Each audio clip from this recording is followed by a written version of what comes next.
5 hours, 20 minutes. Son, I've been in worse. Jim picks up Matt's gun. He dusts it down and checks it over. Matt says, Hey, you signed up for that. I'm here in the middle of this clusterfuck because... His voice trails off and he shakes his head. Because I don't know why. I don't know why the fuck I'm here. Jim tries to return Matt's M16. Keep it. I'm done here. Matt looks away. I don't think that you are, son. Yes, I am. I'm finished. Fuck it. Silence. Jim says, I was drafted in 1945. I was barely 19.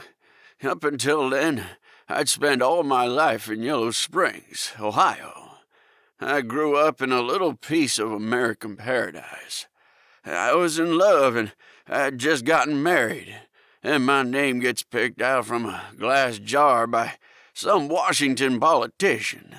I'd never even been over the state line until then, and now, here I was, leaving my beautiful new wife to join 10 million good old American boys on the other side of the pond. I ended up fighting in places I couldn't even pronounce, and killing people who could have been my best friends in another time and place. You got through it, though, Matt says. I had no choice. I had to. I did things that weren't human, things I still hate myself for. Even now, I wake up in the middle of the night and I see the faces of the men I killed. They haunt my soul, and they will as long as I'm still on this earth. And you know what? They have every right to. Does it get any better? No. It was war. It's a terrible thing. Always has been, always will be. I guess it's not much different to us here now, except in time's a bit more against us today. Were you scared? Every waking hour. I'm scared. Matt stares at Jim. So is everyone else here. They'd be lying if they told you anything different, Jim says. Doesn't make me feel any better. I'm fucking over it. It won't. All brave, good people get scared. They're just good at hiding it is all. Matt sits down and leans against the Humvee. I'm not hiding it. I'm just having a moment here. For a civilian, you're doing really good. I don't think you have the look of a man who's going to take a bullet today. Look? Matt asks. Jim tells his story. I ended up in a landing craft. We're pounding through waves, about to head up onto Omaha Beach.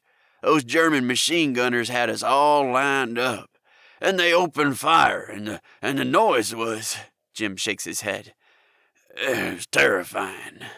My heart's pounding like it's going to slam right out of my chest. I'm looking around the boat, staring into a lot of frightened men. Some of them are looking back at me.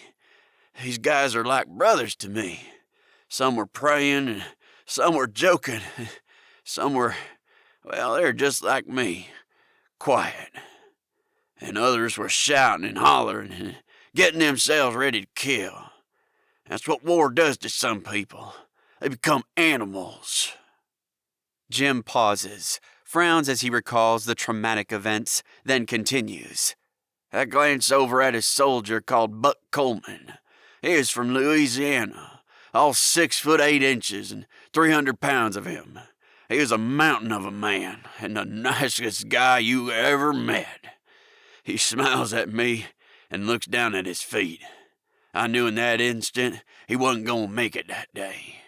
I think he knew it too. What happened to him? He was the first soldier to hit that beach. He was cut in half right in front of me. I ran through what was left of him. Oh, shit. So, do you feel you're gonna die here today, son? Jim asks. No, I don't. But if I do, I just don't want to be around when it happens, Matt says. Jim laughs. Well, then I think you just increased your odds of living today. Matt nods. Okay, right. I think I get it. Jim hands him back the M16. This time, Matt takes it. Thanks. You'll do fine. I know you will. Yeah, I'm gonna be okay. That's it, son. You look like you're gonna be okay. Matt nods again. Sure. Books has wandered away from the South American Humvee and inspects another set of tracks on the salt pan floor. What you got there, Books? Route 66? Sophia asks. I wish, Books says. The South Africans' tracks, right? Jim asks. Yeah, looks like they drove right past here. They're doing like us, tracking down codes. Do we follow them or go with South American tracks? Sophia asks. Why don't we just flip a coin? Kinda takes the guesswork out of it. Lloyd shakes his head. I got a better idea, Jedi says. Say we backtrack the South Africans' route, find their container, get another code, Quick Win City. Makes sense to me. Books, safer option too? Sophia says. Yeah, gives us 4 codes. Happy days, Cutter agrees. If we're heading away from the guys who fucked these guys over, Lloyd nods down at Marcos's dead body, then it gets my vote. Okay then, let's go and find the South African container, Books says. He turns to Jedi. You lead it, kid. The Americans walk to their vehicles. Jedi looks pleased with himself. He saunters over to the Humvee. Hey, kid, Matt says. Dude? How come you look like you're walking like John Wayne now? Well, it's like the man said. I'm leading it. So, I got me a big middle swinging man stick to walk around with. I see. Matt reaches the Humvee first, and he opens the driver's door for Jedi. Allow me, cowboy. Thanks. Good to see some respect at As Jedi jumps into the Humvee, Matt punches him hard on his arm. It's a friendly buddy punch, but hard enough to keep him in his place. Ow! Holy flip! What was that for? Teacher's pet. They didn't call me the Gold Star Kid at kindergarten for nothing. Jedi rubs his skinny arm to relieve the pain.